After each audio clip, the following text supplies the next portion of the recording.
We're losing! Teamwork, guys. More teamwork. They're burying us alive! Well, shit.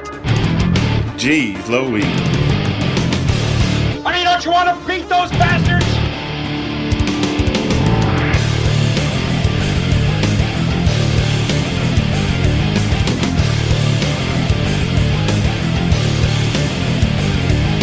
In my book, we're gonna be winners. What's the matter? You got nothing left inside, huh? Cause you're training like a damn bum, you know that? Screw them. What are you doing? What are people doing? Is this early access to? Hey, let me tell you something, bro. Get out there now and do the best you can. All right, welcome to episode 168 of the Bad Fodder Figures podcast. This is Mike. That is Matt. Hi. Welcome. No Eric tonight. I think he's in Viva Las Vegas, or at least en route. He threatened to maybe join us at some point, but we don't know yet. Yeah, he might. Yeah, he might. You know, that's his style. He just pops in, right? Comes and goes. Just comes and goes like the wind. Right. So here we are, Sunday night once again, a steamy Sunday night, Matt. We were just talking about the weather here in the Northeast. It's it is hot, but it's muggy and very muggy outside. You go outside and you're like, oh my God, it's just a wall of nastiness. Of course, that's nothing to what the Pacific Northwest is getting. Something like 106 degrees or something like that. Going to be the next couple days. And I was reading some stat for places that like to keep these stats, and they broke it down to like the areas that aren't known for having central air or having air conditioners. And like Seattle and San Francisco were some of like the leading places because it traditionally doesn't get that hot there. Maybe they'll have like a hot week or something, but this is like kind of like off the charts hot. That's crazy. Yeah. So they said they have just like some other parts of the country, they don't have basements. They don't have a traditional basement, so they can go down there and stay cool. So the whole house just fucking bakes. There's no escape from it. But damn, California's got huge droughts and stuff again, and man. Yep. So hunkered down here in the basement, nice and cool, no complaints myself. A hell of a day, though. We're going to get into that in just a little bit.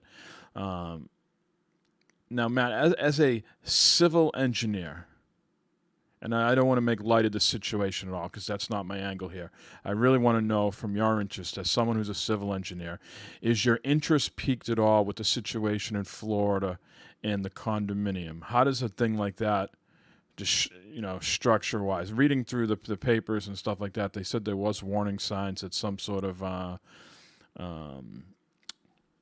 beam or something, not a beam's not the right word, some sort of foundational cement. There was foundation issues. It was sinking. It was sinking. It was sinking. Yeah. It was sinking, and that goes back back in construction and stuff. And what was going on there during construction? Was the soil test correct when they got them? And and what kind of erosion was going on? And the thing is that there was inspections that was done that saw these issues coming up, and it. Nothing was ever done about it. Even came out one of the owners, tenants, whatever, came out with a lawsuit years ago about it because there was a shear in the wall and stuff like that. Just bad soils, and the building started to sink. I think, and they said this building next to it, same builder and everything like that, could have the same issue. There's 3 buildings. There's 3 buildings down there. They're exactly the same. Not exactly. They're different, a little bit different looking on the outside and stuff, but they're basically there's 3 same buildings. Yeah, same contractor, same engineer, same builder, and so forth. They did all 3 buildings. So, the other 3, I'm sure, are going to be scrutinized for sure to see what happens there. Right. It was just a bad. It's just a bad situation. obviously as a engineer, it's something you don't want to see, especially on your projects. Like, oh fuck, what Yeah. what went Now, wrong? What happened? now, is there a ripple effect in the industry when something like happens, like anything at your work, or just have you heard like on the periphery of saying, hey, just let me put it into podcast terms that we're used to. Matt every week says people are afraid, developers are afraid of the cyberpunk, situation. They don't want their game to be the next cyberpunk, right? When this stuff happens and it wasn't an earthquake or anything like that, is there any industry-wide stuff going on? Like, hey, we can't be development to have an issue like Florida. If there was a fault in some type of design, that has been standard issue, throughout the industry, then yes, we'd be looking at that. But something like this where um, inspections were made, inspectors were calling out the issues, stuff like that, and it was still ignored. That's something. That's a whole other thing. There, we can only go off. We got go out. You do a job. You go out and you get um, soil boring tests where they take a drill and they drill down deep to the ground. Okay, and they take out these borings. They're about 6 inches in diameter, and it's a core of the earth, the ground, and they run all these tests on it and stuff to see how strong it is, what kind of soils are there and stuff like that. And as a structural engineer, you go through and you design your foundations or the base of your building based on that information stuff. Um, And it was right on the beach. Does that make it harder? Because you're close to sand, it could be different, oh, soil. sure, there could be even some type of erosion that's been going on there. All these years. So again, with we just talking about with the heat and everything, with waters and tides and stuff changing and level oceans changing. There could have been a change, something there, some slippage or something that happened that no one knew about, out in the beach or something like that, and it kind of helped, make the building so different. Like again, like I said, it goes back on these inspectors and stuff like that went and noticed these the building sinking, and nothing much was done about any of that. Well, So very you, unfortunate. yeah. Mhm. I Yeah. think the death toll right now is around 9, and they said there's still, I, 150 or so missing. Um, yeah. so, Yeah. and I know I haven't been, reading a whole ton of it, but they said there's all sorts of, there's a stench in the air of all sorts of like sulfur. There's a very deep fire underneath all that rubble that's been causing the recovery, making a lot of recovery, very, very difficult to manage. So, Yeah, that's kind of unfortunate too, because I mean, with that building paint, electric and everything going, some sparks and that could cause a trigger yeah. fire and all that stuff. And unfortunately, there's people down there. They gotta hose it down, and I'm not going to go any further, but Yeah. Yeah. So, just wanted to get your civil engineer take. We haven't talked privately. We haven't talked about that because we've just been busy with our own lives. So, haven't spoken much this week. So, I wanted to get your take on that. Lynn warned me today that I should not podcast. I've been having a stretch of bad luck, sir. It all Oh yeah, started. It all started Friday. Immediately after work, I bent down over here in the corner to get my tablet that was on the ground. And when you're a heavy-set gentleman and you're on a floor that you can see doesn't have any rugs and you got wheels, gravity takes place, chair goes up in the air, I power bomb the floor. And ever since then, I've been on just this decline of bad luck. Okay. Today I went out and did some mowing of the yard. And, like I've mentioned before numerous times, I do the periphery of the yard with the push mower. Okay, because I don't put the zero turn all the way to the edge. Okay, I got a little too aggressive with the push mower and I nicked this runoff pipe from our gutters. There's a pipe that sits under the grass, takes all that water and dumps it into the woods, right? I just nicked it a little bit. No big deal. I just got a little too close, gave it a little scuff, right? Wrapped that all up, got on the zero turn, and again, I try to get out to the periphery a little bit, but, I can see where I did my own mark. But I did not go over the edge. But we just talked about soil being soft. I got close to where the yard slopes in the back, and the ground gave out, and the zero turn went on its side, and I almost fell down the ditch. I immediately hit the blade to turn the blade off. I immediately, put the brake on and powered it off. Okay, and the zero turn, again, is like the back tire, as I was making my turn, sunk. You know what I'm saying? I didn't go over the ledge, but I sunk down into this soft part. And I couldn't, because I was up a little bit, I couldn't move. You know what I mean? And actually trying to trying to power through it, it couldn't. It would have been worse. And then once I got it turned off and I tried to turn it on again, it wouldn't turn on anymore because I think it recognized the wheel was up in the air or whatever. So I called Lynn. Oh, I didn't call her. I knocked the door. He was like, you got to come out. And both of us trying to push a zero turn. You know how heavy these fucking things are? Yeah, they're heavy. They're heavy. And it's got the basket on the back, for the clippings. So it's not like one of us could get really on the back. And it didn't notice. So ultimately what I had to do is I had to call a neighbor and be like, dude, are you home? We need a third hand here to push my fucking zero turn that has sunken into the soil. And so he got there and he's like, wow, I thought this was going to be a lie. He's like, I was expecting to be like, you like completely fell off the backyard and, we're like, we're going to have to like winch you out with the tow truck or something. But it was just that the back tire was sunk so much that neither one of us, we were on the front pulling, but we needed someone in the back pushing.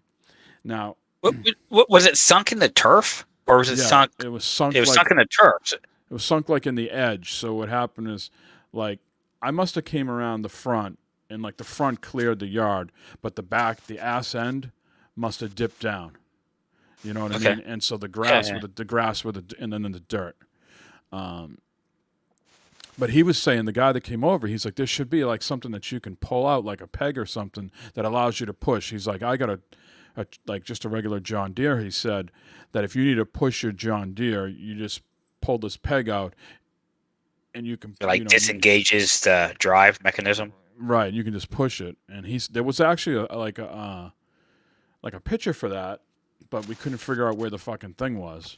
So he's like, fuck it. He just got behind it. Me and Lynn yanked on the thing for a couple minutes, and finally it freed itself a little bit. And I was like, Lynn, get on this thing. Because I was like, if I get on this thing, we're just going to fucking sink again. I was like, you get on the... I was like, get on this thing. Turn it on. Greg's going to push. I'm going to pull a little bit. And then as soon as you feel like it's catching, just fucking fly forward. So... yeah, once he got to the house, it took us like 5-10 minutes.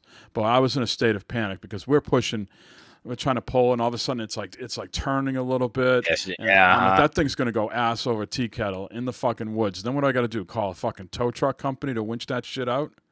Yep. Yeah. Like, God. Call a towing company to get it out. Yeah. Yeah. So I was. What was the ass pucker factor there? When you started to fucking slide down that hill there, it was where was you?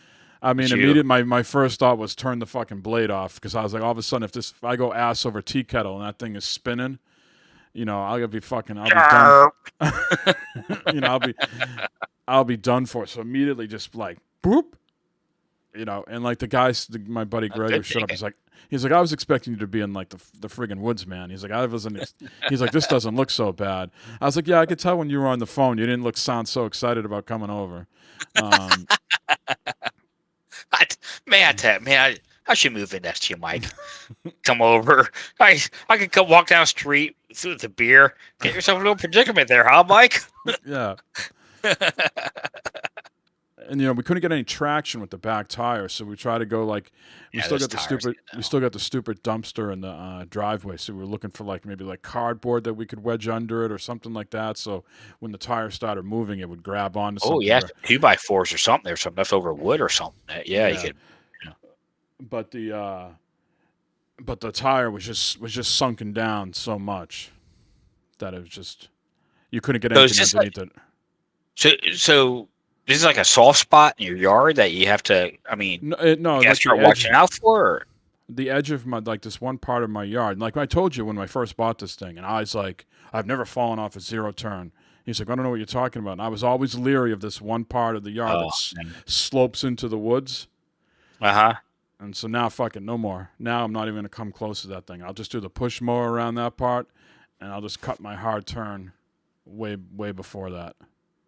Damn, dude. I was trying to get too granular. Scary. I was trying to get too fine with it. You know what I mean? I was trying to do it all in one, and I got too close. I didn't go over. I know I didn't go over, but I think what happened is the ground got soft. I got close, and then that back tire just went. It would. I mean, there's times out the property where I'm out, where my dad's zero turn. I get like, ooh, wait a minute, hold on, let's stop, let's go reverse. Let's kind of do this. Let's do this a little differently here. Yeah, it's definitely sometimes it's a little like, wait a minute. So, because I said there's those turf tires. There is absolutely no traction on those turf tires. Once you get spinning, you're done for. You're done for. You gotta get someone to help push you out or pull you out or something. Yeah, it was touch and go there for a little bit. I was like, what? I mean, I don't know what I would have done if that guy wasn't home. There's no way Lynn and I would have been able to we needed a third human. You know what I mean? We needed someone to push in the back, someone to drive, and I was pulling on the front. Wow. Damn, son. Yeah, scary. Yeah. So that was that. Lynn is down the Cape for a few days. It's my youngest son's birthday on Friday. Oh, happy birthday to him. Yes, thank you. And he loves to go down the Cape. So he's, it's probably the last summer that we're going to have the house. So he's down there going to the beach and everything. As I'm podcasting right now, I can hear my elderly dog upstairs moaning and crying because she's all alone, even though she's got the other dog there with her. So I'm going to have that treat for the next 3 or 4 days of this dog who, nothing is really wrong with her besides old age, but she doesn't want to be alone, and she's upstairs moaning and crying. But my bad luck did not stop with the zero turn earlier today. I was down here doing a little work, putting the planner together, and around 6 p.m. I wanted to go upstairs to make the other kids dinner. I got to the second to last step. I did a face plant. Did it right on the stairs. Going out, I did a face plant going up the stairs, and you can see the material that's on the floor here behind me. I have the same thing on the stairs going up into my house, and at the edge of every step is like a metal. I don't know what that's called, Matt. Keep your toe strip thing. Toe strip. Yeah, thank you. And took a nice slice out of my shin. My right ankle's all swollen. Sitting on my couch for about a half hour with a towel, compressing it, trying to get the blood to stop. Well, I mean, what's Cursing going on? all the while. Cursing all the while. There is, I think, a study out there, like the 40s are like some of your scariest years health-wise. Like if you can make it through your 40s, like you expect it to have like, a good, like, happy long life. But 40s is otherwise known as a kind of a deadly set of years. Never heard of that. I don't know what's going on here. I'm falling on Friday, almost death by zero turn. Fell up the steps. You've heard people falling down the steps. I fell up the steps. No, I've kind of get myself a little too fast going up the stairs, and I kind of tripped going upstairs. I've done that before myself many times. Yeah, I've tripped going upstairs many times. And what it's happens? Definitely a chin hitter. I'm at the age now where I don't like walking around barefoot. Like, really? And what I mean by that is like, either with socks on, I just don't. I don't like it anymore, and so I'm always wearing my Adidas slides. Right? I got a Sure. new pair. I got a new pair on Saturday. They only last me about a year as far as the smell. Once a year, I got to toss them up because I'm like, what the fuck is that? What is smelling in the house? What is that smell? Rotten flesh And I smell. it's comes off. me. It's me. It's my Yeah. goddamn fucking. It's my goddamn slides. So it was July, almost July last year that I bought a new pair of slides. So just under a year, I had to get a new pair. So I'm blaming it on the goddamn slides and not me being 45 and fat and out of shape and fucking. I agree. It was the I damn agree. the new slides weren't broken in, and I went up the stairs, like agree. clipped the toe strip, and boom. I agree 100% with the slides. You have to buy a new pair of slides every year. Yeah, the smell. I mean, you have to. Yeah. I don't know what it is, and it's not like a gradual thing. It's just like all of a sudden, snap, they stink. Well, I try not to wear. I try not to. In the summertime, obviously, you're not wearing socks with them, right? But Unless you're loose. The issue is when you wear the slides with the no socks. That accelerates the smell. Yeah. I always try to make sure I have clean feet too. I got that that cheese grater like thing. Fucking go through. Yeah, the bottom of your feet there, get all that dry skin and shit off there. Yeah. Yep. So it's not like going in the slide. I mean, this is a hell of a podcast. I mean, I don't know where else you're getting fucking civil engineering, foot care. We're off to a hell of a start. I'll tell you what, man. See what Eric's missing out on. See, Eric can get all in on this feet talk. Let's see. Shonaf is in chat. I got a question for Shonaf. I got this lovely LG CX 48-inch monitor TV in front of me, and I get endless bounds of joy from this thing every time I turn it on and turn the Xbox on. Because let me tell you, the first thing I hooked up to this television was the Xbox Series X, right? And the television had no issues recognizing the device. It immediately said that input was Xbox, right?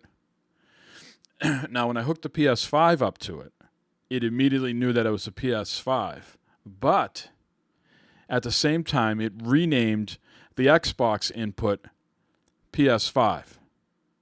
So like HDMI 1 is PS5 and HDMI 2 is PS5. But really, HDMI 1 should be the Xbox Series X. And I cannot find for the life of me how to rename these things. And I know Shonuf's got the same television, I believe. Or I hope he does. And I cannot figure out how to rename these inputs. That's weird. So I have two, like I said, I have two PS5s. Looks like I have two PS5s hooked up to this TV, but I can't rename the input. Now, yes, maybe I could just, it's simple as unplugging them and plugging them back in, and maybe that would sort them. But I was hoping there was a way that I could just go ahead and rename these things whatever I want, What do you think? Think I should be able to rename them? Can you rename them on yours? I can on my Sony. I can rename the inputs. Yeah. And on my TV upstairs, I can rename the inputs. I can, it's a tedious process because you got through remote, go over. Blah, blah, blah. Yeah. But yeah. I mean, it's nice, and it's actually nice to be able to do that. Like I said, I get the one here. I got the HDMI 1 is now called Spectrum TV. HDMI 2 is Game. Arc 3, the one with the 4K pass through and everything with the 4K player down there is named that. So, well, I'm gonna have to figure it out. I'll have to go to the Googles. I think I went to Google before and I didn't get really a solid answer. So, I have the same TV upstairs and I haven't been able to figure out how to rename them either. I don't know if LG lets you rename them. I'll have to find out. Be surprised. I mean, because that's like a brand new TV and everything, right? It is. It is a brand new. May 22nd I got it. Just paid it off the other day. You would think it'd be able to do that. Anyways, Matt, don't want to hog up all the time. How was your week? Still in the midst of baseball? Yeah, unfortunately. Just between city tournament, which is now finally over with, and now starting the county tournament and practices and stuff like that. Games. It's just fucking baseball and work. We're picking up work and everything. Summertime, doing stuff around the house, and that. Unfortunately, I have not much time for some things here and there, but I heard you were it is flashing. what it is. I heard you were flashing the dad bod down at Coney Island. I was today. I was. It was, the dad bod with the big old beer walking around the pool there. Yeah. I got some looks. Looks. Did you do any cannonballs? Did you do any fucking pencil? If you had a diving board, Matt, and everybody cleared the pool, and you were gonna like show off your diving move? Are you going to the belly splash, the cannonball, or the pencil, or do you really know how to dive? I don't really know how to dive, so it would be cannonball. Cannonball is the old standard. Yep. Make as much of an impact as you can. Yep. Belly flop without hurting yourself. Exactly. That's why I was just going to say belly flop. Makes impact, makes a good look. Big splash, but no, that's too much of a painful thing. No, the cannonball, definitely.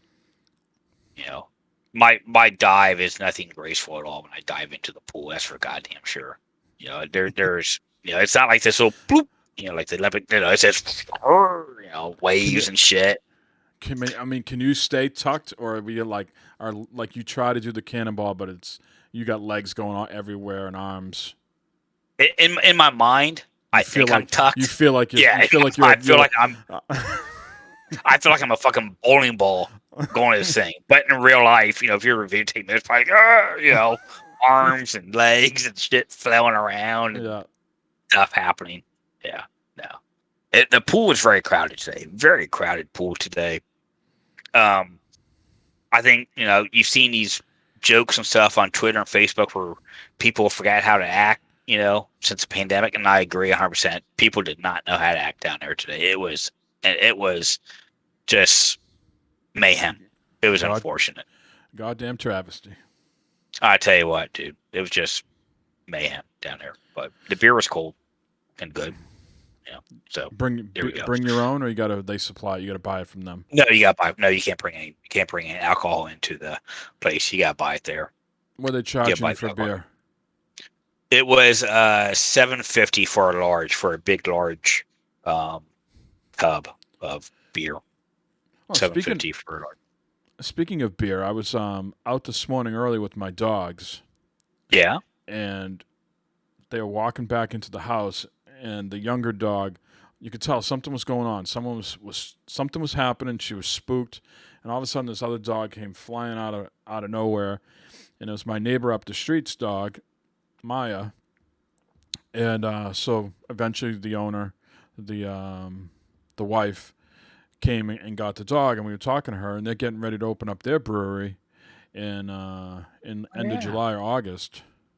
So I'll have to tell Denny about that. I told my neighbor about Denny's podcast, Tap the Craft, and I guess he's been listening. And she's like, "Yeah, you should tell your buddy that your neighbor's opening up a brewery." And I don't know if Denny does anything with breweries, but imagine he only talks about beer that he's interested in drinking, or maybe has drank in the past. But sure, Denny will say something about a new not home brewery, but a new microbrewery opening up. I'm sure he'd say something on his podcast, because that's what his podcast specializes in.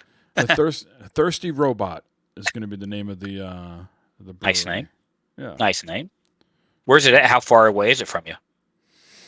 The town is called Fitchburg. Fitchburg was an old mill town, but it's a pretty big town, close to what we call Worcester. Other people out of town would call it Worcester, but it's Worcester. It's probably about 20, 25 minutes away. So you want to go there? Yeah. I told the lady, I go, I haven't been drinking that much. I go, but having a few here and there, but I'll come down. You let me know when it's open. I'll come down, try a few out. Get a VIP tour or something, maybe. The same guy that's doing all our renovations here at my house built a brewery. Did a wow. Work. That's how we found the contractor, because he did a beautiful job on their kitchen. We went there for if you remember the November before the pandemic, we went to his house for a beer tasting. Yeah. Absolute beautiful kitchen. I was like, I need to Yeah. know who did that. And so that's the guy who's doing our place. So. Damn. Prestige. Look at Speaking of that, they put the hardwood floors in this week. Not a quiet process. It was so loud. No, it isn't. It No. was so loud. My middle son got a headache, and then we gave him a leave, and then he threw up. So he handled all that like a champ. All right. I bet he felt better. Did he feel better if he threw up? He got his second shot this week and had no issues at all. So Oh, that's good. That's he a got plus. sick. He got sick from the floor being put in, but not the shot. Oh, there you go. There you go. Well, good. I'm glad everything's coming around for you there at the home there. The old homestead, getting the kitchen, everything done, and all of that. I would say about another month's worth of work because everybody's off the week of the 4th. Like all the contractors are going on vacation, whatever. Supposedly this week we're getting the other big window put in, maybe the bathroom tile. It's all the finishing touches now. It's all subcontractor stuff. The flooring guy's got to come back and sand my existing kitchen to the new room to make it all seamless. Sure. The painter guy's got to come in, do the same thing, paint that new room and paint our kitchen ceiling to make it all line up and match and everything like that. Mm-hmm. Tile guy's got to come in. Yeah. Well, it'll come together here pretty nice. It'll be pretty slick then. Yeah. You'll be spending all your time up in that kitchen and down that room right there. Yeah, the sunroom. Well, it's not a kitchen remodel. It's the in-law kitchen got taken out, so it's like now a sunroom. The kitchen remodel comes when Lynn sells the house down the Cape, and she's going to take a percentage of those sales and get us a new kitchen. And then I'm moving to Ohio and live in Matt's basement for about 3 months. There's plenty of room over there in the corner there. You can be down in the corner. There's Mike. You can podcast from the corner. Anyways, Mike. Let's give my voice a break for a second. We got a voicemail that I want to play right away. The only voicemail this week from our buddy Slaterific. Been a while. Hey guys, me Slaterific here. Just want to know, I did some research for this show because I was curious. Matt was talking about popping the Game Pass quest for playing the Red Dead Redemption 2. I looked into it. Red Dead Redemption 2 Online is on Game Pass, but I put in my disc-based version of the full game, and it popped the quest also. So it must just read that you're, starting up the game, and because it has the online, it's giving you the 3 points. So I don't know. I guess that works. It's pretty cool, even though it's just the online portion that's on Game Pass. But Captain Mike, you were talking about not knowing how to get extra points out of like buying games or doing certain things. There's the Microsoft Rewards app on the Xbox console itself. That's tied to Game Pass, but it's a separate app. You should go into that every time you pop achievement, Matt. Go there also. Anybody else, you're playing on Xbox, just go in there and pop an achievement before you turn off the console. Go into the reward app, and it'll give you, it's like 50 points a day. All builds towards getting free Microsoft money. All right, guys, have a great show. I'm going to miss you next week. Like I miss you every time you don't do a show. Anyway, all right, bye. That is a good call out there. We are off next week to celebrate the 4th of July. Thank you, as always, Slaterific, for listening. So my question there was, does that mean I have to go into the rewards app to buy the game? Or if as soon as I buy the game, then I go into the rewards app like he just mentioned with the achievement. So I pop the achievement. He's saying at the end of the night before you log off, go into the rewards app and you'll get credit for all the achievements you got in that play session. But so I think it was Double F. You still got to claim it. Yeah. So Double F and other people bought the Mass Effect Legendary Edition, Los, the Elusive Man. Now I know who the Elusive Man is, now that I am fucking neck deep in Mass Effect lore. Yeah, I didn't know. Fuck. For years, I was like, what the fuck's this Elusive Man? What the hell? It's great. So my question is, when they bought the Mass Effect Legendary Edition and got the 6,000 Microsoft points, did they go into the rewards app and buy the game from there? Or did they buy the game in the Xbox store and then go to the rewards thing and immediately claim it? I imagine that's what happened. They bought it at the store, opened the rewards app, and then claimed it. Anyways, it's also a good segue. Slaterific calling in, talking about Red Dead Redemption. Matt, we'll move into what we've been playing. Despite the work being busy and your baseball journeys, have you found any time to jump into some more Red Dead this week? Yeah, I have. I have thankfully found some time to play some more Red Dead. Progression in the story with that. Um, it's a great game. Again, it's a lot of fun to play. Lots of crazy things happening. Lots of crazy things happening in this one that didn't happen the first time I played around PlayStation. And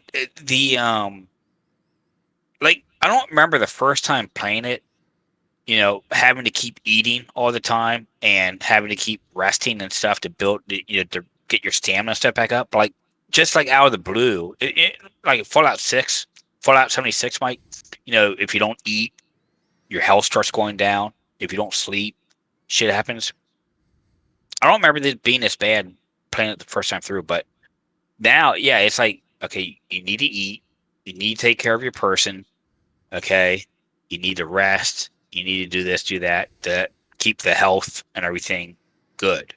Yeah, I remember that was the whole thing with Hoodie Ninja not being a big fan of the game. He's like, I didn't really want, survival mixing in with my Red Dead Redemption 1 experience, you know what I mean? But I don't remember being a big deal for me either. I mean, the first third of that game is a little slow, but it seems like once you got through that, it wasn't as big of a deal. Are you still in that first like third of the game where you're like in like the outer country like camp and stuff? I think there's like a couple different camps you go to. Yeah, for the most part, yeah. But yeah, I mean, the first time around, I remember having to do that stuff, but not as often as I am now.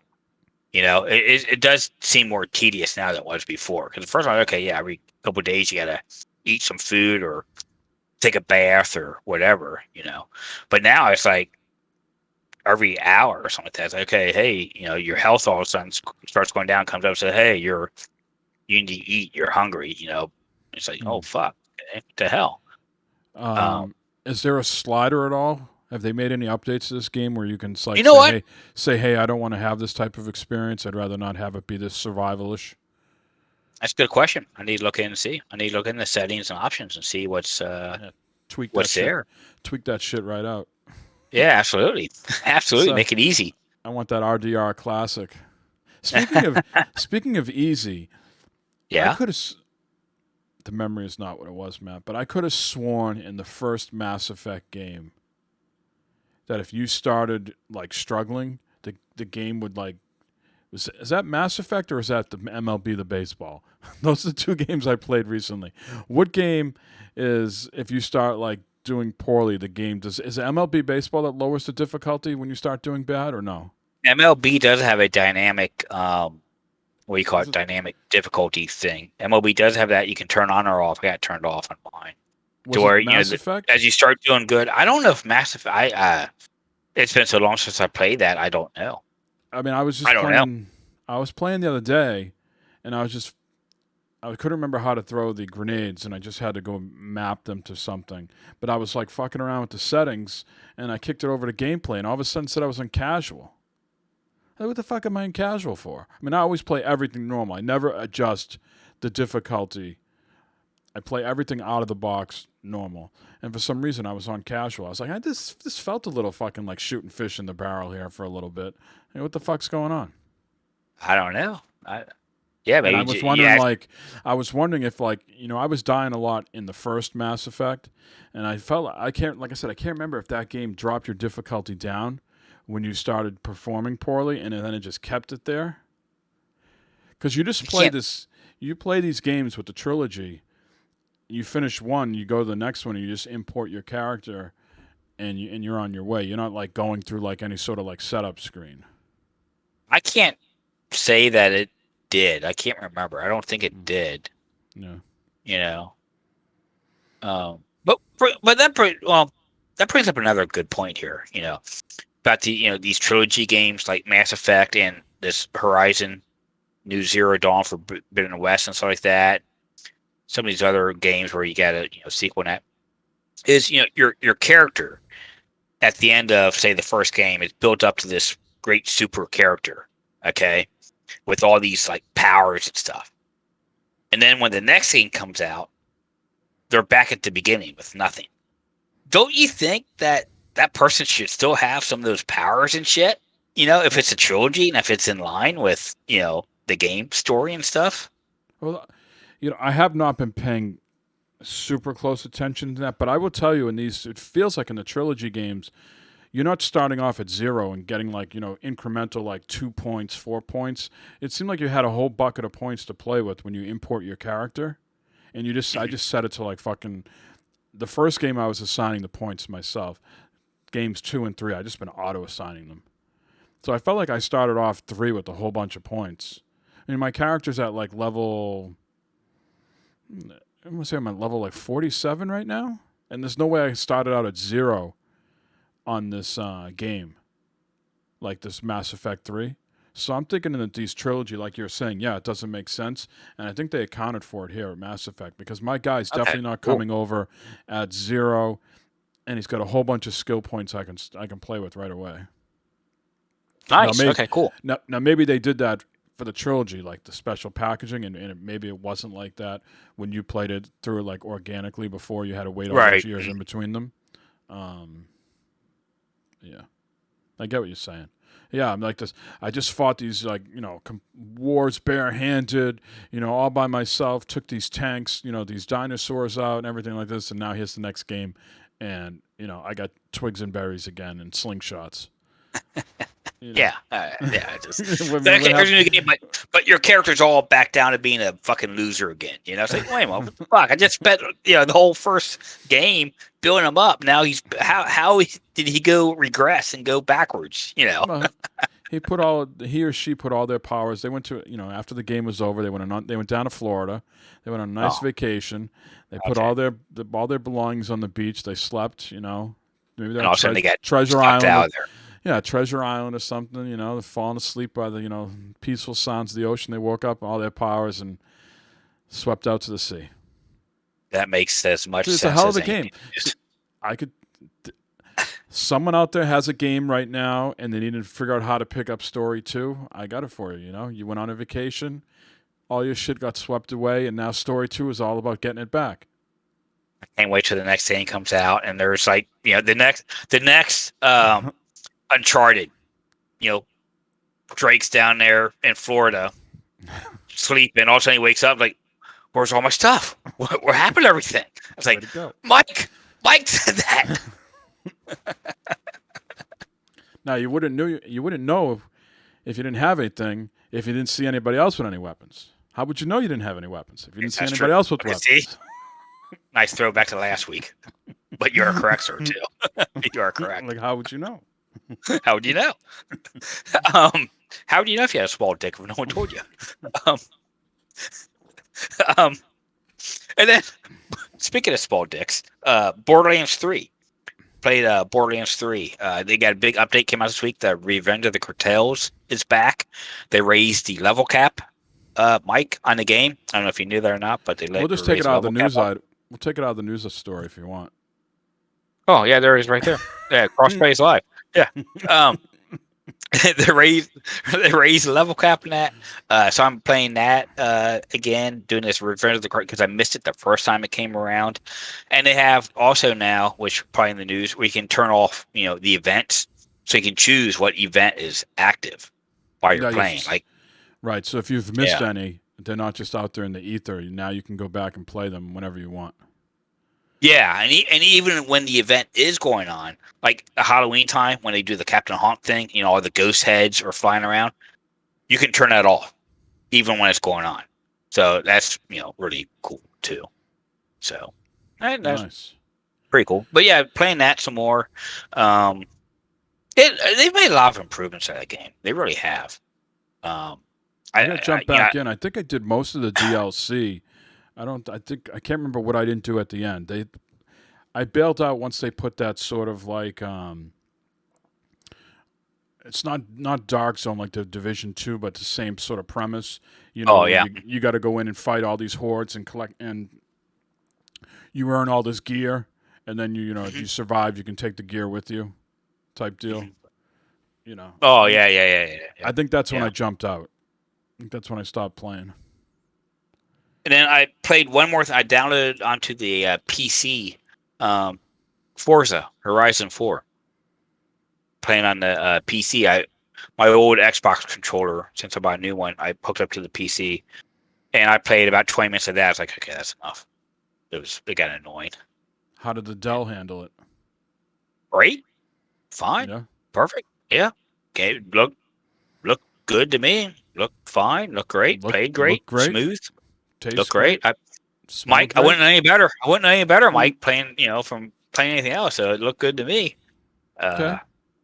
It was nice, shiny, new. So something different. Okay. It's on, I was running out of room on the Xbox, so I thought, well, I'll put it on the PC and get it on there, see if it'll run. It ran fine. So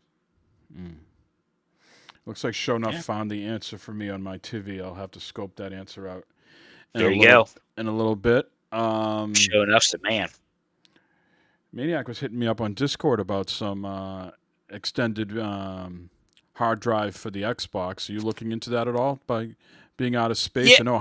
I know $186 for a little thing is probably out of your price range. But Is that the one? I mean, even with that, do you have It's to only like 1 transfer terabyte. games? But even with that, do you have to like transfer the game to get the full effect of the game, or is that like if you use that, you get the full? 'Cause isn't it like if you get like just an external hard drive and plug in, you doesn't work correctly or something like that? Right. So if you play just like on the PS5, you cannot play Series X or optimized Series X games on an external. But this is an external. This is a extended hard drive. It just flips in the back, and you can play it acts just like your hard drive on your internal hard drive. You can play the same games on it, and they transfer like that. Really? Pretty fucking quick. But if I had like a regular external hard drive, say a game like Biomutant and Cyberpunk, since those aren't optimized for the Series X, You would be able to play those, yes. I could play those off the hard drive. Right. But you wouldn't be able to play anything that's optimized. Okay. Yeah. Same deal on the PS5. PS5 now lets you cold store games on externals, but you cannot play like Returnal or Ratchet and Clank off of an external. It's got to be on the internal. Something to think about, I guess. Maniac says So he caved and bought one, $197 including tax. That's for another terabyte. It's 1 terabyte right now. Yeah, That's an expensive terabyte. and it pops in the back. It's pretty fucking sweet. But I can see. But I mean, if it's where you can, just regular Series X games on it, then Yeah. okay. But holy crap! I mean, that's expensive. Yeah. And to Jay's point, load times are slower for older games off an external. So this thing you're popping in the back acts just like it's really just extending the internal drive. Acts just like it, all the same features and everything. No difference. I have to see. I got a couple of hard drives. I could maybe plug one in. Put like Red Dead on it, put Biomutant on it, Cyberpunk on it. That'll give me some more space on the internal drive. Just run those games off of that. Maniac says he got a PS5 this week as well. He got another one. He got the special invite from Sony. I got one too for Wednesday. I was thinking about someone's stacking paper. I was thinking of picking up another one this Wednesday last week as well, but I was just so busy at work, didn't have time to pick my head up and do anything else.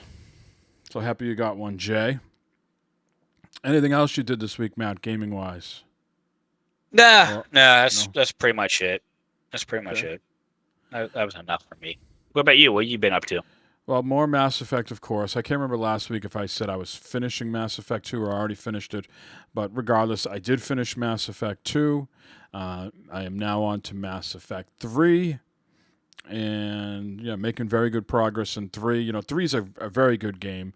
I mean, it's kind of generic and unathletic in some spots and some side missions that you do.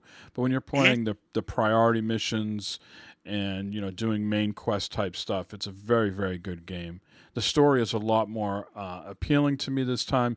Yes, you're trying to create allies with various species out there. That's still going on, and the Reapers are still a threat and all that.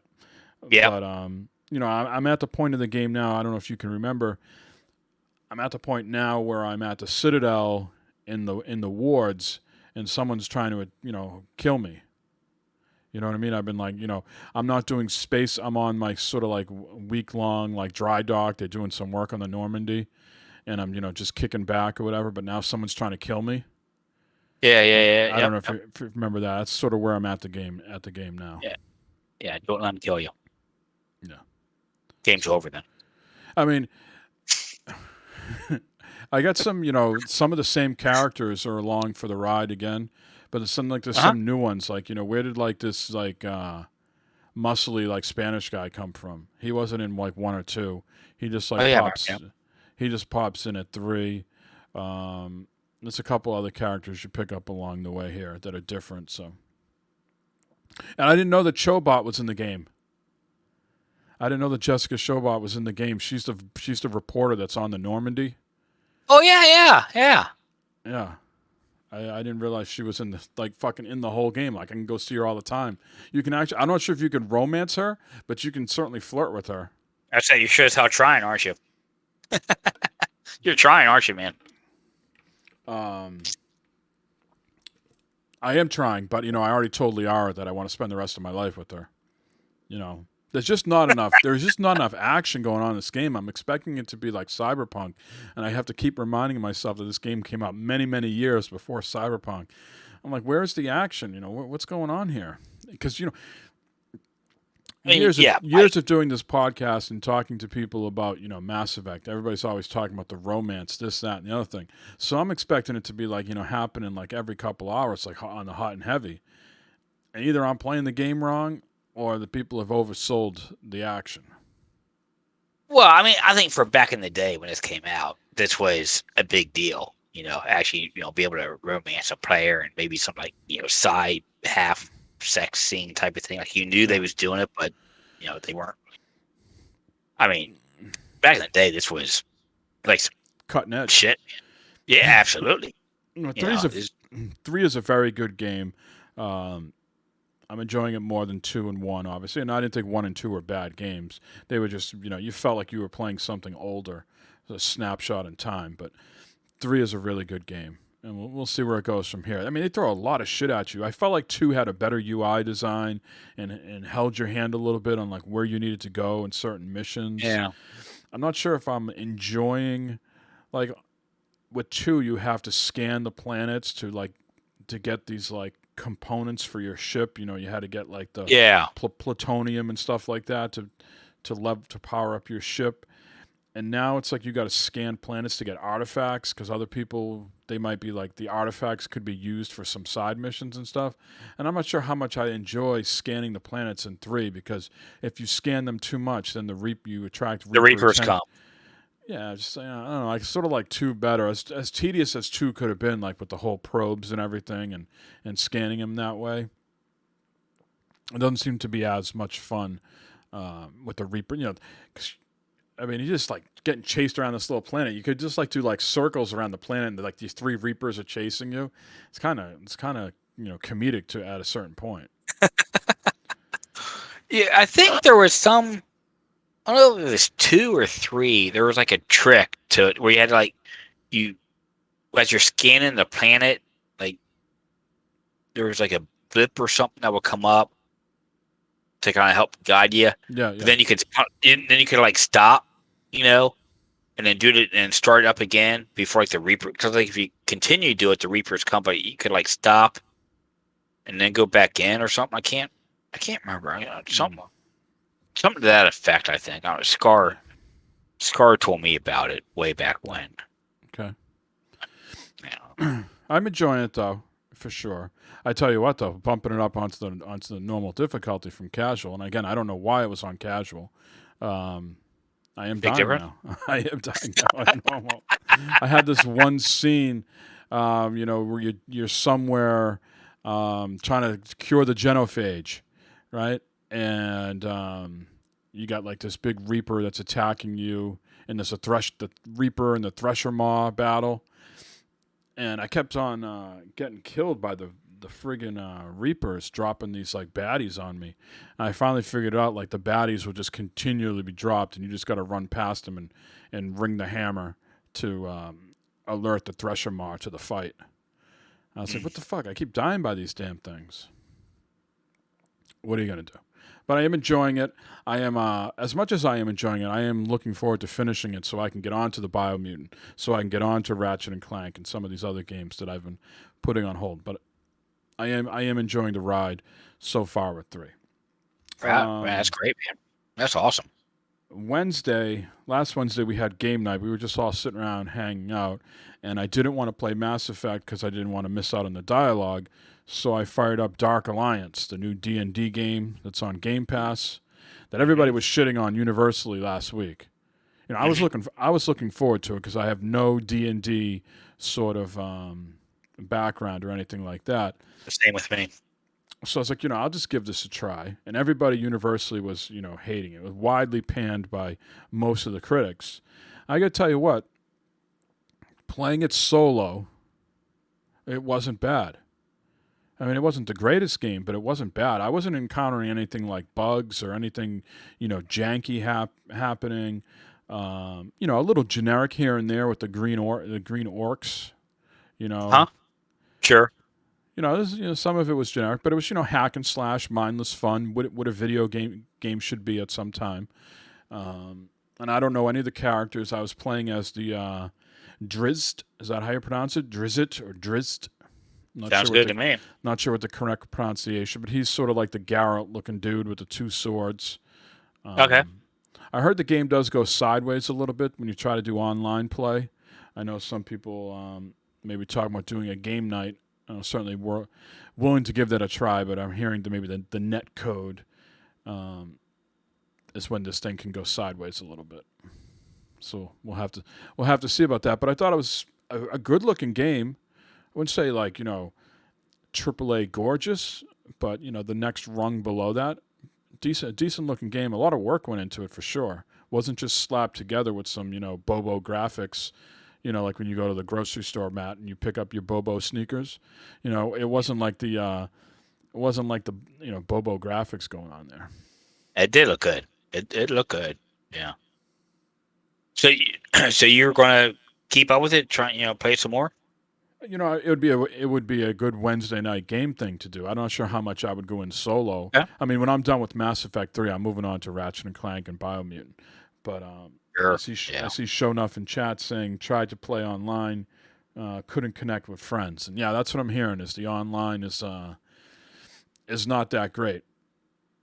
But I thought on a solo play, it was you were getting enough variety thrown at you, scenery wise, with things to do in the game. As far as enemy types, there was enough variety, and it was certainly giving you a lot of loot along the way and coins and things like that to feel like you're getting rewarded. So there was a good loop. But Yeah. other than that, those are the only 2 things I've been playing this week. I've been chomping at the bit to do some other stuff, but I'm committed to Shepard, Liara. Yeah. I have Ashley's back on the team now. She's a Spectre. So Good team, man. go team, go. I'll tell you what though, you the pad they give you in the Citadel and the wards. Nice, ain't it? Oh, that's Swanky. I think you were talking about selling your house at some point and getting a an RV, right? Like that's Yes, like sir. what you would, for me, if someone could say, Mike, here's the money, what would you do? And of course the terrible incident in Florida throws you for a loop. But I would like to be like, penthouse in downtown, lots of windows. Overlooking your kingdom. Your kingdom here. Have you ever been in one of those types of like high rises with like the big windows during like a how you get the windy days if it's done properly, should you have no noise inside, or is there still some noise?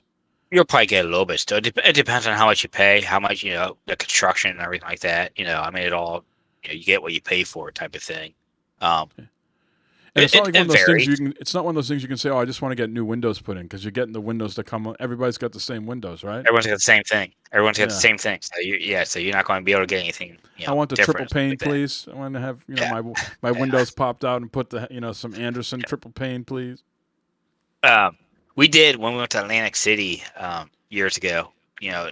We went nice, big, tall condo. We was on the 12th floor, and great big sliding door with windows and a balcony and stuff like that. And it was goddamn gorgeous. You could go look over the ocean and everything like that. And it was pretty quiet. I mean, you could barely hear if a car was like blew its horn or something like that. You couldn't hear anything like that.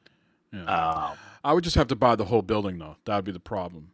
I would want no other neighbors. I don't want to hear anybody else coming and going. I don't want to hear anybody in the hallway, doors slamming.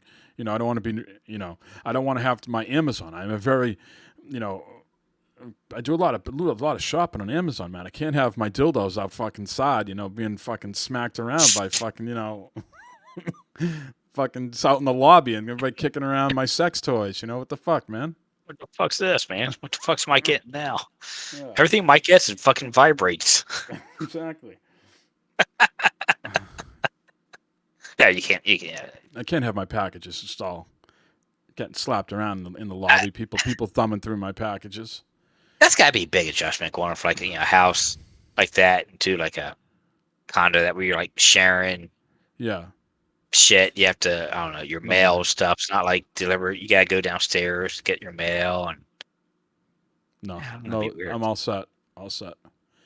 So. I agree. What's going on in chat? Shonov says, I'm sick of those non-finished Glitch Fest games. I got news for you. Get used to it. Yep. They're not going away. It's not going away. You got to wonder with the game like, Dark Alliance, were they just up against it? Like a marketing team said, nope, this is when it's got to come out because such and such game on Game Pass comes out here. We've been slotted in. Microsoft has put us in all their promotions, how they have one game coming out a month, and we're the game that's coming out in June on Game Pass, and we're not going to get delayed. We're going to, shoot ourselves in the foot, and we're going to throw Microsoft's marketing off by all of a sudden delaying the game. Is that like conceivable? It's conceivable. It's like, and a lot of them are like, "Fuck it, we get this deadline out here. Let's get the game out, and we'll fucking patch it later."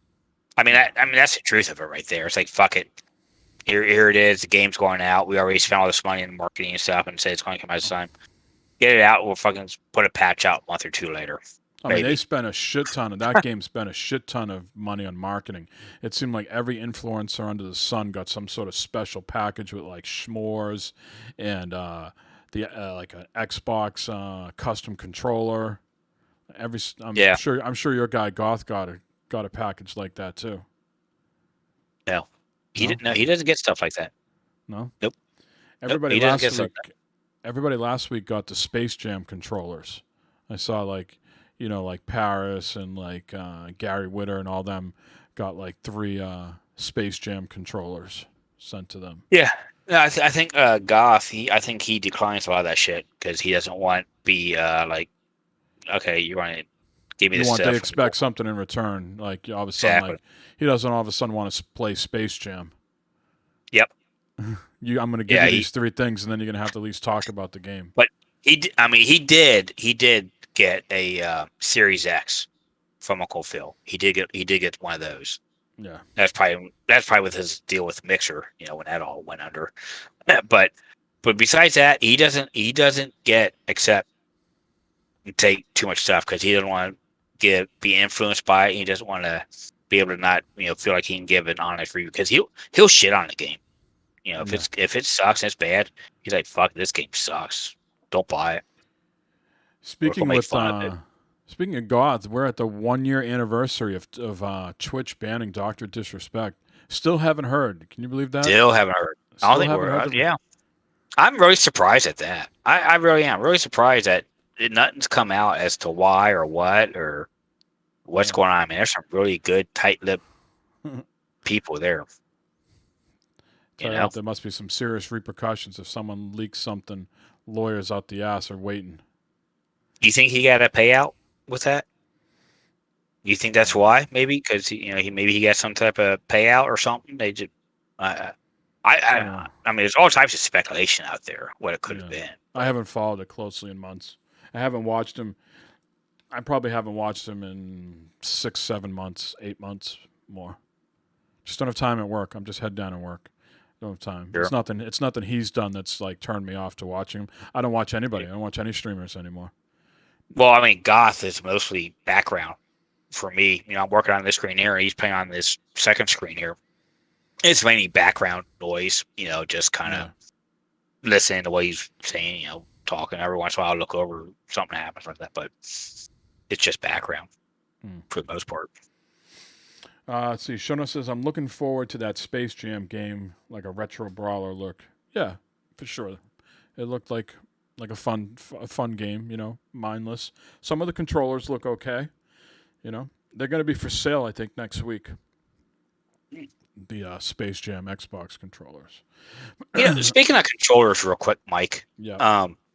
That design lab thing. I look into that. I could make myself a controller. That's something. Yeah, we talked about that last week. We were doing a few of them on the show. That's pretty cool. Yeah. You can do the Cheeto one, the all orange, or you can do That's a Bengals. Right. You can do a Bengals one. I don't know, man. I gotta look and see. There's so many choices and designs and shit you could do. Yeah, and then the other thing that, there's an okay to decent amount of choices you can do right now, but a sure shit what's going to happen is you're going to buy the damn thing, right? You're going to be happy with it. It's going to work. You're going to get it home, and you're going to think it's cool. 6 months rolls around, and that's when they start putting the camo back in and all the other, because they'll put they got to keep it fresh. Yeah, they'll put more colors in and more, styles and, Yeah. Oh, sure. They got to keep it fresh, dude. Yeah. All right, let's move over to the news and discuss a few things. Are you ready for that? Yeah. Really? Okay, do you hear what he just said? He just said, why don't you, for once in your life, just do the fucking news? All right, no. I'm going to do the fucking news. No, here is the fucking news. All right. Matt's doing calisthenics or something. I'm sorry. I had to go turn our dryer. This is some news for you. Our dryer does not automatically shut off anymore for some reason. So you have to go. You have to actually turn it off. Otherwise, it will just fucking run all the time. Like one night, I woke up in the middle of the night. I was like, why is the dryer still fucking running? After 5 hours. Yeah, no shit. You need to get a new dryer. I thought you were being very braggadocious online a few weeks ago about how YouTube can fix anything. Yeah, well, I fixed it, so I got to look up YouTube to figure out why my dryer turned off. I don't know if something with the control thingy there or something. Maybe I need a new one of them now. Dude, you're gonna burn your house down with that shit. That's why I just went in and turned the goddamn thing off. You gotta set an Odessa alarm when you how long is it supposed to run for? 70 minutes. All right, so when you put your clothes in, please, from now on, when you go in, say Odessa, set a 70-minute alarm. Yeah. All right? Right, exactly. I do. I mean, that's what we did earlier when I came home from the pool. It's like, okay, I said, all right, bar for an hour. So we got to go in, we got to, check the dryer. Sure, after an hour, the fucker's still going. I was like, what the fuck? Those clothes are coming out like a handkerchief, man. I'll tell you what, dude. Let's hope these are some well-worn clothes that have already been shrunk down that can't be shrunk anymore. You're putting some new shit. They're toasty, dude. They're toasty warm. If there was a blanket in there right now, it'd be the time to curl up in it here because a nice, warm, toasty blanket. Yeah, go put some warm underwear on right now, dude. See you later, Maniac. Get some sleep. See you, Jay. Your 4:30 a.m. starts. Brutal. Right. Speaking of 4:30 starts, what's the news? What does Windows 11 mean for Xbox and PC games, Matt? A lot. A lot. So they had a big rollout of Windows 11, which is not coming out, I don't think, until holiday, right? I don't think it's coming out anytime soon. They were teasing a bunch of new features. One, of course, is that the Game Pass, Xbox Game Pass, directly will be embedded into Windows, specifically the new Xbox app. So for those of us listening at home, going, hey, I already have the Xbox app on Windows 10 and it's got Game Pass built into it. This is supposed to be a deeper level of integration beyond what we have now. Again, built right into Windows 11. Supposedly, the cloud will be built into this as well. So if you don't want to download the games, maybe you got an older PC that can't handle some of these games, or you don't have the room and you want to stream them, you got good internet but not a good PC, you'll be able to do the cloud gaming right from the Xbox app. Nice. They haven't come out with the pricing. If there's going to be any pricing difference, it will not. It is not included in the base PC Game Pass or just the console Game Pass. So me and you get it, Matt, if you subscribe to Ultimate. They haven't come out and said if there's going to be any sort of price difference to get the cloud. Going along with that, it's also going to feature two other gaming features that are already on the Xbox Series X: Direct Storage API and Auto HDR. Again, those are already on the Series X and Series S.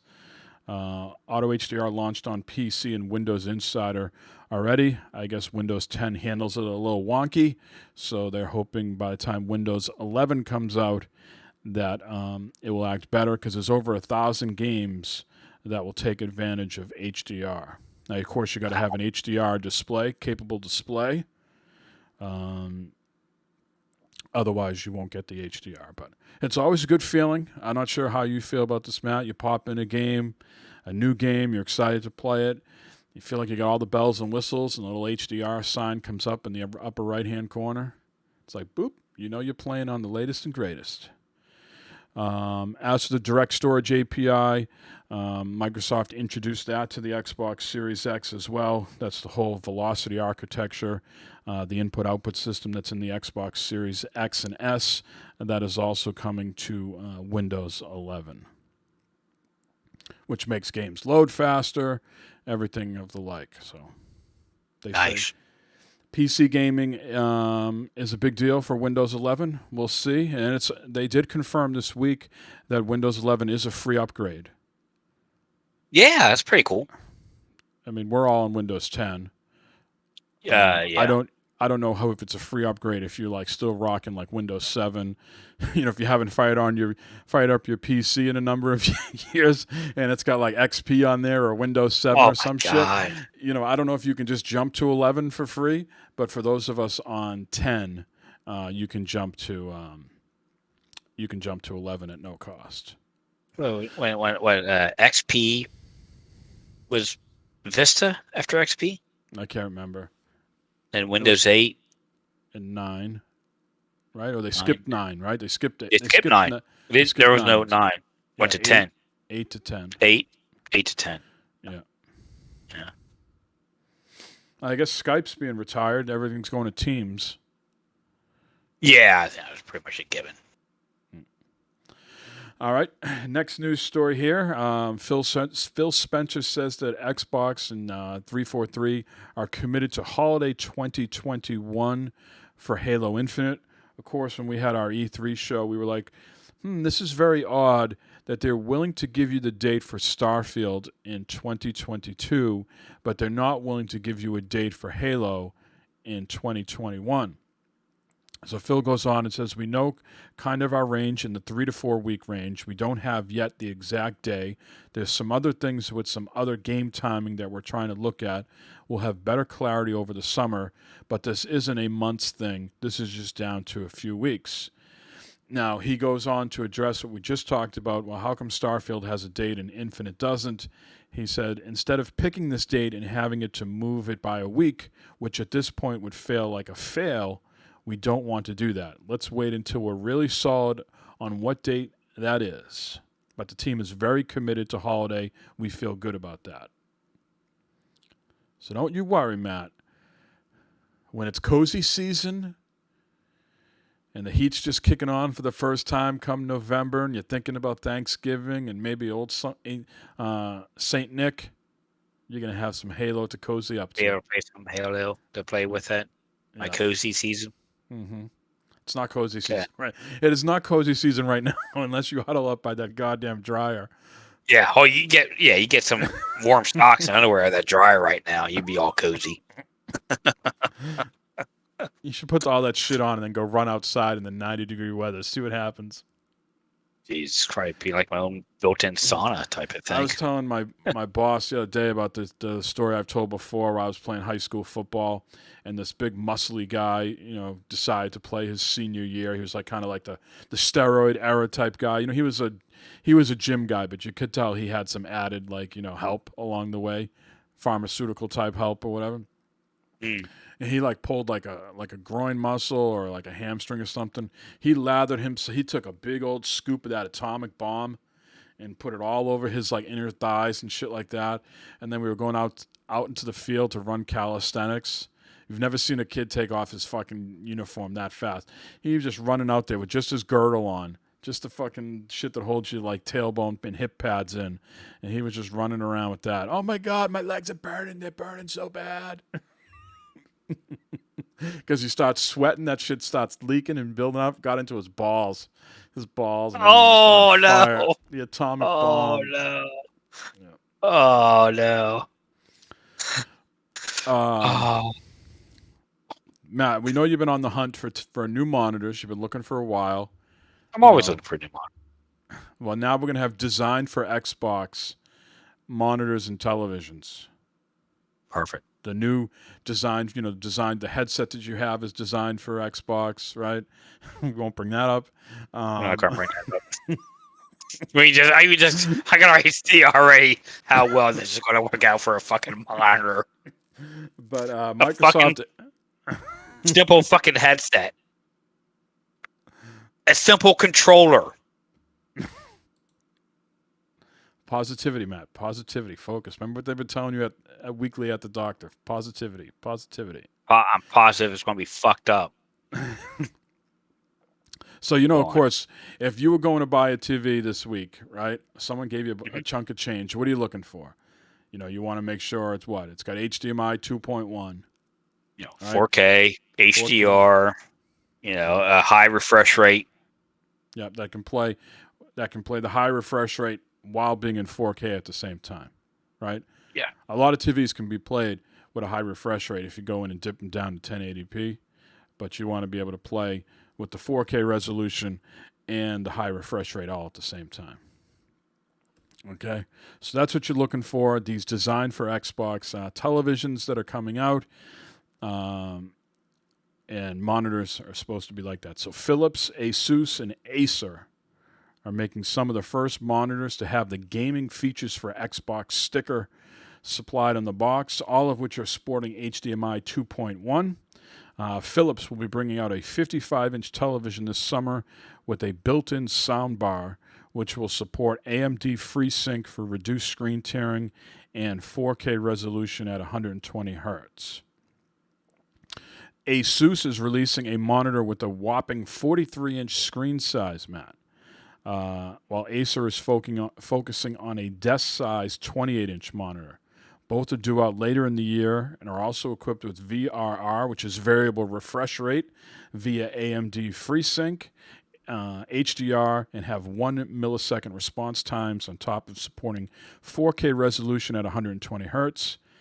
Acer's Xbox Edition gaming monitor, however, is also TUV EyeSafe certified, which is supposed to reduce eye strain over extended play sessions. So what do you think? You're going to look into any of those, Matt, to replace what's on your desk? Oh, yeah, I'll look into it for sure. See. And I think it'd be convenient to have, this sticker or button or whatever when you're browsing for monitors, because all right, it's got everything you need in a gaming monitor, right? So, okay, cool. Here we go. I haven't done You the know. research to see what the price tag is on any of these. Yeah, I don't think there is a price out yet. I'm not sure, Mhm. but yeah, I would definitely look into it and see. I'm sure there would be a gaming monitor price. I mean, basically it's a gaming monitor, but it's going to have a sticker on it. Guaranteeing that it's going. You're getting these things. Yeah.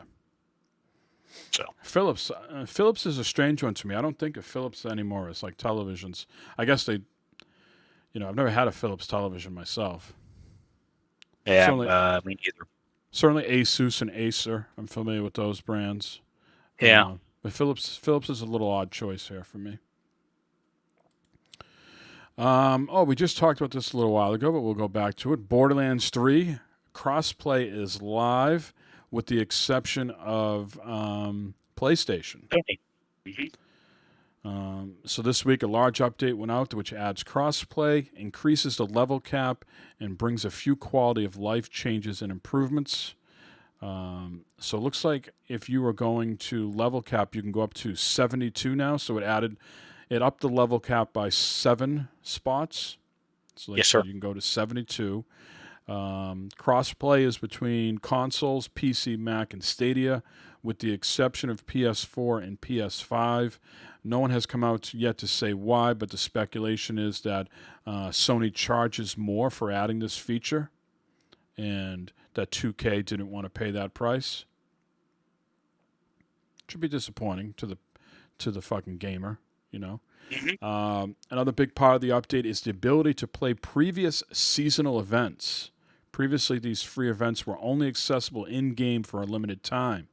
Now, via a new option at the main menu, players can hop into any seasonal event whenever they want and collect the exclusive loot that each event contains. Any progress players have made on seasonal challenges won't be reset, and players will be able to re-earn previously collected loot too. I'm not a fan of that. I think it takes away from the seasonal event. We all got excited when Borderlands 3 came out. It's like, ooh, Halloween, Captain Hot's coming out. We got a couple weeks we can do this. So let's get in, let's play some Captain Hot, chase these ghosts down, and do Well, it. they're telling you they're winding down, probably supporting the game, right? They just want to give you all the content, and you can play it at your own leisure now, right? The game's been out for 2 years. They'll probably There's no way they're getting ready support for the game. No fucking way. Well, I don't mean what I mean is that, like, you think they're going to continue to put out new content for it? I think new content's going to be rare. Right, that's what I'm getting. That's what I mean by support, like no new. So let's just, since we're not putting anything else out new, and everything else might just be hot fixes, quality of life things. Let's just let them. Why keep it behind a gate at this point? Let everybody play it. Okay, well, yeah, okay, well that kind of makes sense. But yeah, I mean, definitely the days, the DLC and everything for the games winding down, and everything like that. But I mean, like Destiny still does the seasonal things. World of Warcraft still does seasonal things. But of course, those are different type games too. I get what you're saying though. Like there was a special. The problem was they didn't take it away quick enough, and it felt too long in the tooth very quick. Haunt seemed very long for some reason. The first time was, went like forever, and then they did the Valentine's Day thing. It was like only like 2 weeks. It's like, oh fuck, we missed it already. Yeah, they learned their lesson from people saying, "All right, it's Christmas time. Get rid of the fucking yeah, rid of the pumpkin." Mm-hmm. Yeah. I think they're moving on a lot of their team to the new spin-off game Tiny Tina, and I think they're behind the scenes probably making Borderlands 4. Sure. No, I mean, there's no doubt about that. Yeah. And they already got the next gen update out for it, so they don't have to worry about that either. Last bit of news here: Aliens Fireteam Elite is going to be launching this August. Okay, I think this game was called something else at some other point, and they've settled on a new name. But it's Aliens Fireteam Elite for PlayStation and Xbox and PC, August 24th. There's a new trailer that came out. This is set 2 decades after the events of Fox's movie franchise. Aliens Fireteam Elite will allow teams of 3 players to fight it out against extraterrestrial nasties, as well as the synthetic agents of capitalist dogs, Wayland Yutani. Players can jump into 4 original story campaigns and even create and customize their own Marine. Let's see here. Any other pertinent details? It doesn't say like it's coming to Game Pass or anything like that, so I think it's just you have to buy it. But there is going to be versions on all platforms: PS4, PS5, One, Series X, S, and PC. Pre-orders are now live. It says the visual style and atmosphere appear to be in check, but the effectively scary sights and sounds of the terrifying xenomorph army. Shonuff says he's looking forward to this one. It's going to be that's pretty good. It's going to be a tight race, this at last second half of the year here with Back for Blood, Aliens. There was some other game that looked like Left 4 Deadish that was in the Xbox showcase. I forget what the name of it was. Will Smith is helping work on that game, but that was another. People were like, "Oh, that looks like Left 4 Dead, minus the zombies." I can't remember. Begin with an A. It began with an A. We talked about it briefly on the E3 show. Apex. Wasn't it? I forget what the name of it now, but yeah, there's a bunch I'm sorry, Mike. Go ahead. No, you go ahead. Well, I'm a whole different thing. What is that? That new game, that new Left 4 Dead 3. What the hell we just called it? Back for Blood. Back for Blood. I think that's a definite going to be a must buy for people that want to game together and stuff like that. Yeah, and of course that comes to Game Pass, so you won't even have to buy it. Exactly. So, I mean, unless you're on another system. I'm trying to look at that game. It's because it's going to bother me. Anacrusis. Yeah. Anacrusis. And that comes out the fall. Doesn't have a release date yet. Back for Blood is October 12th. Aliens is August 24th. So they got about almost a month and a half head start over Back for Blood. So that will do them some good. But it's the Horde mode is coming back, as the multiplayer game that developers are going to. Battle Royale was the thing for a while, and it seems like Warzone and Fortnite and Apex certainly have a stranglehold over that genre. I think to the point that you even saw in Battlefield and Halo didn't bring in Battle Royale to their games. Mm-hmm. Mm-hmm. And now we're seeing these other sort of multiplayer-only games going not Battle Royale, saying, no, we can't compete with those 3 big dogs. Let's try another formula that worked well, and people want to play with each other, but not necessarily in a competitive way. They want to play PvE. So, something for us to play at some point. Yeah, I think so. I think definitely. Oh, I think definitely so. Are you an Aliens guy? Have you watched the movies or anything? I thought the movies were all great. Yeah, I've watched, the Alien movies, and they did the, I guess the prequels with that Prometheus and Leviathan. Is that one? Anyway, yeah, those. So yeah, I think they're great movies. I was not a huge fan of the last Aliens game that came out. It was okay. I didn't play a bunch of it. I wasn't that great at it either. It was a lot of like sneaking around, stealth type shit. You know what I mean? Hiding in lockers, the xenomorphs walking by you. And then we won't even talk about the Aliens Colonial Marines, which was not a good game. Anything else you needed to touch upon with the news, Matt? Anything strike your fancy this week that we missed? Anything caught your eye? Nothing. No, I mean, there's a lot going on, but nothing big and fancy coming out.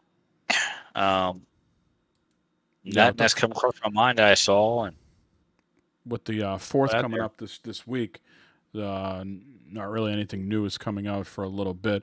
I saw Mario Golf was out this week, getting mixed reviews. Did you pick up that at all? You was talking about. I did not pick it up.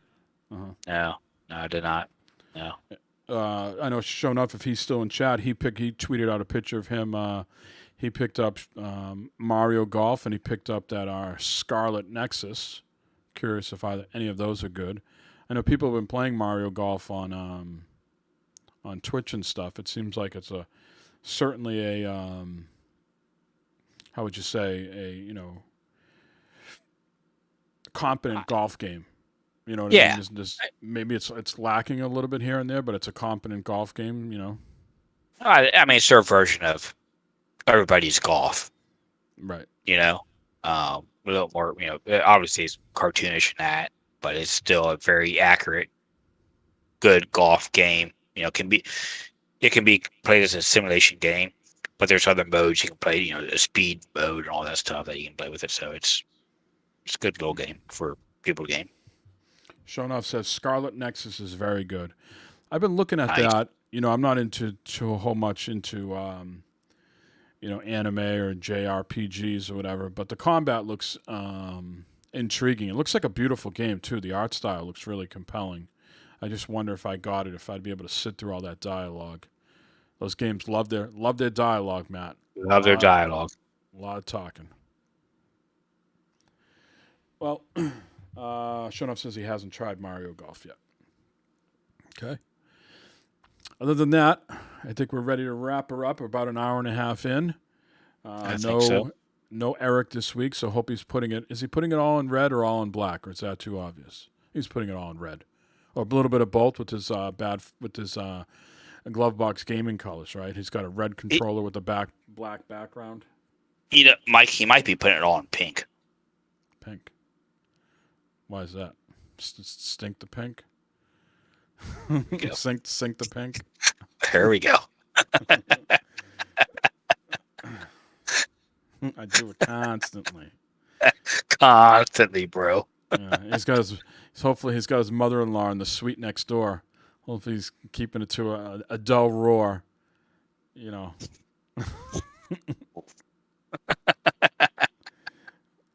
Hopefully they got the triple pane windows at their extra insulation between the walls.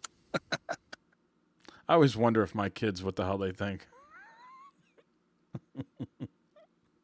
That's why we put the older kids. We put the older kids at the other end of the house. Like our 8-year-old is like the closest to our bedroom. It's something that gets in the back of your mind, like, oh, what the fuck? I mean, they're like right there. I mean, and they're old enough to know what the fuck's going on, and shit. But I got to tell you, I don't remember ever hearing anything out of my parents' bedroom as a kid. I don't remember a goddamn thing. Yeah. You're right. Yeah, me neither. Not once. I think. Me neither. I think it was different back then.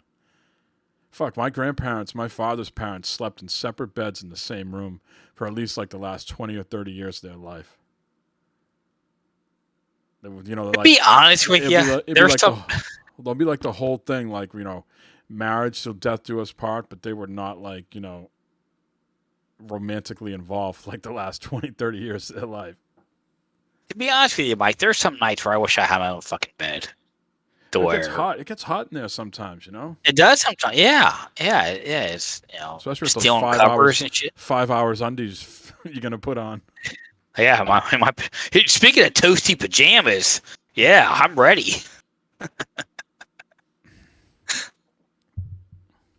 Oh my gosh, that went off the rails. All right, man. Yeah, shout outs, plugs. Yeah, Kevin, Jay, Chase was in here earlier, Al, and everything in chat, and everyone else that I might have missed. I'm sorry, but hey, thanks for everyone coming in the chat tonight and spending time. Thanks for everyone downloading the show and listening to the show. All the feedback that we get, stay terrific. Voicemail, awesome, man. Glad to see you. So great hearing from you. It's been a while. So, anyways, yeah. And Right. Mike, thanks for coming on tonight. Great show. Yeah, Chase says Eric, he's have still fun here. in Vegas. Yeah, I said Yes. Chase's name. Yeah, Chase says he's still here. He's playing a game. I'm surprised he didn't chime in during my Mass Effect talk, because he's probably playing Mass Effect. He's not paying attention. He said he's playing a game. That's right. He's just here to. He's, what do they call it? I'm so out of streaming. Lurking. Lurking. Lurking. Yeah, let's give a shout out. Let's give a shout out to Dog Meat. Dog Meat passed away this week. Anybody remember who Dog Meat is? Fortunately, no. He's the dog that was in Fallout 4. Oh. The real dog. That was. I didn't know there was a dog. It was modeled after some. Dog Meat in Fallout 4 was modeled after a real German Shepherd in life. He was actually a dog of one of the developers who's since moved on to at a different studio now. But he tweeted out this week, over the weekend, that Dog Meat passed away. Oh. I'll give a That's shout upsetting. out. Yeah, shout out to Dog Meat. Oh, sorry to hear that. Yeah. Shout out to Eric as well and Jonna. Hopefully they're having a great time in Vegas, seeing their grandchild, their granddaughter for the first time. Hopefully that's a good quality hang. But yeah, everybody else in chat, thanks for showing up. As Slaterific reminded everybody with his voicemail, we are off this coming weekend. Matt, what is on the 4th of July plans? Is there streaking with a bottle rocket strapped to your ass?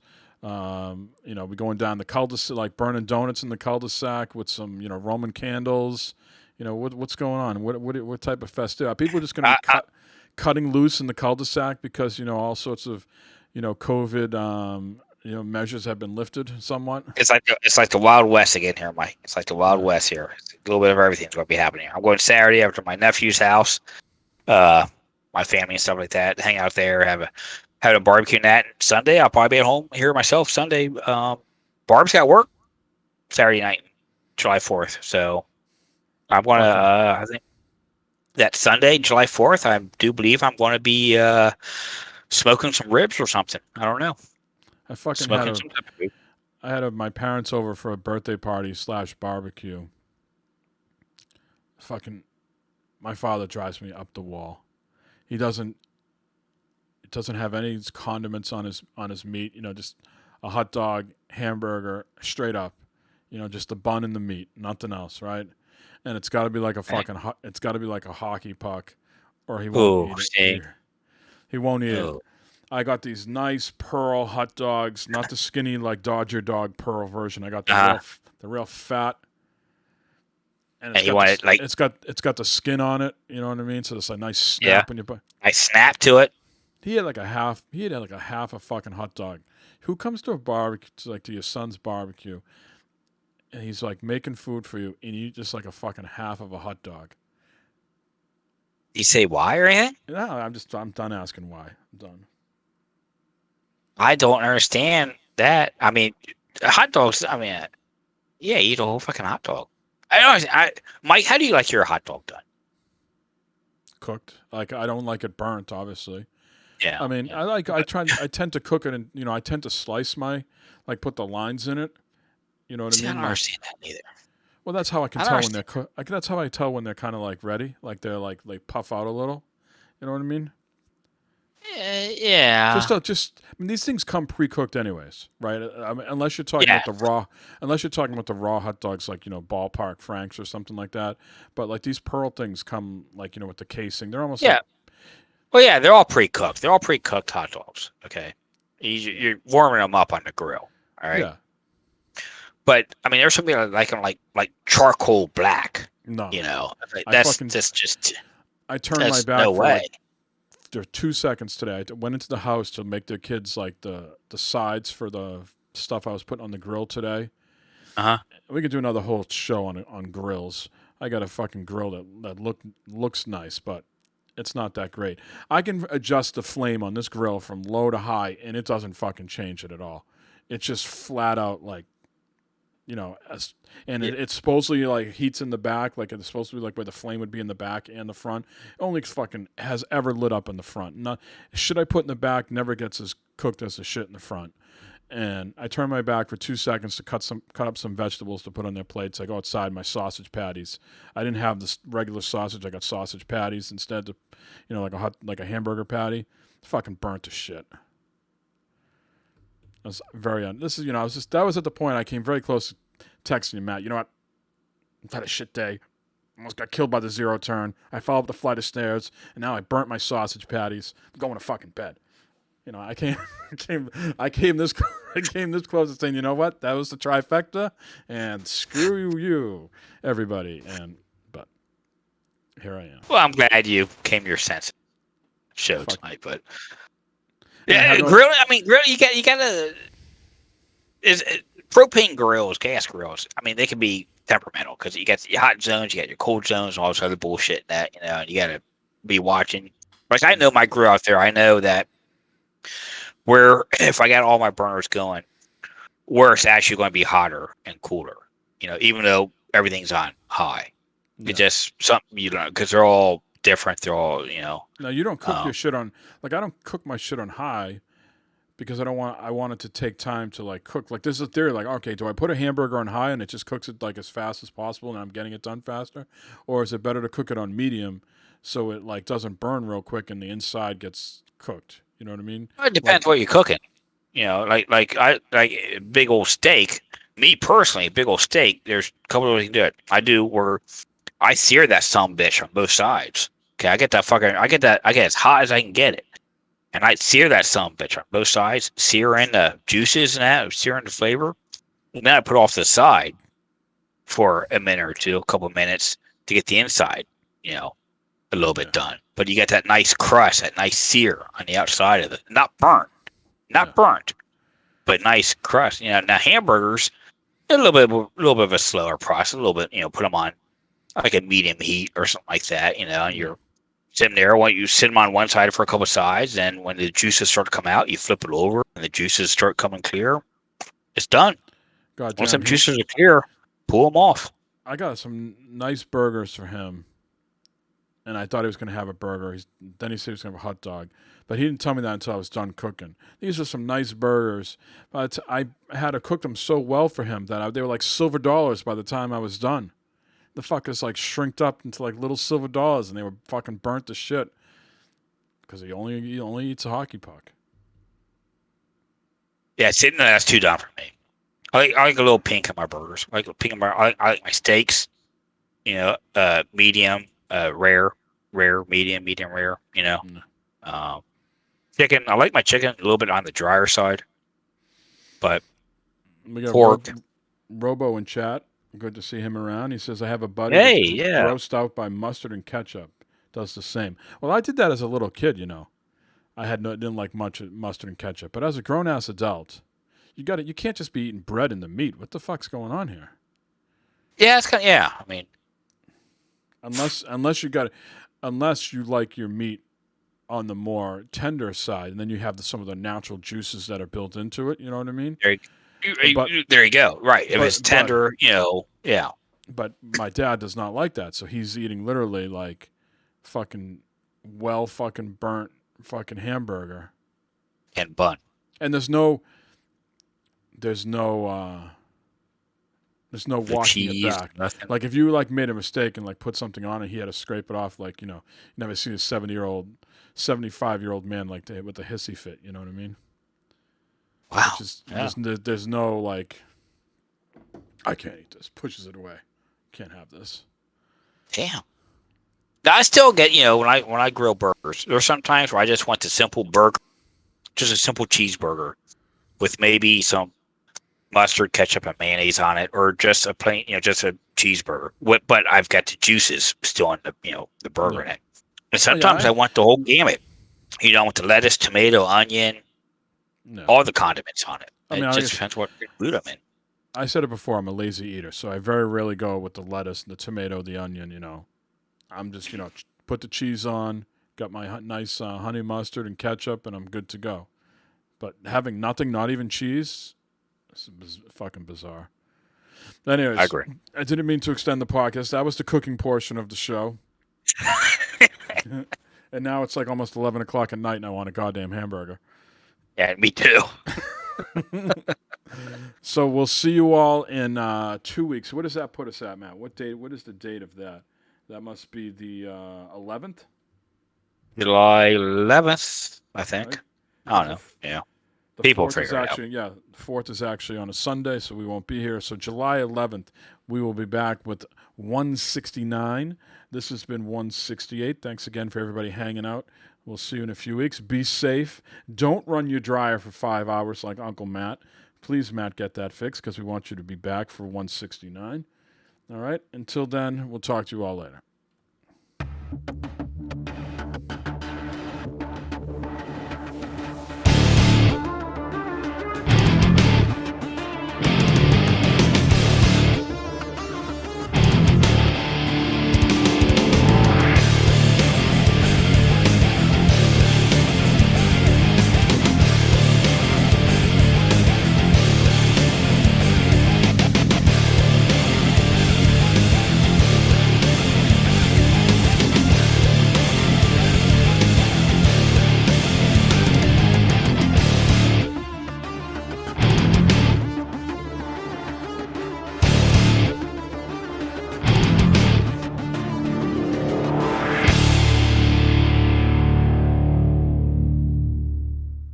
It's going to be a sausage season here soon.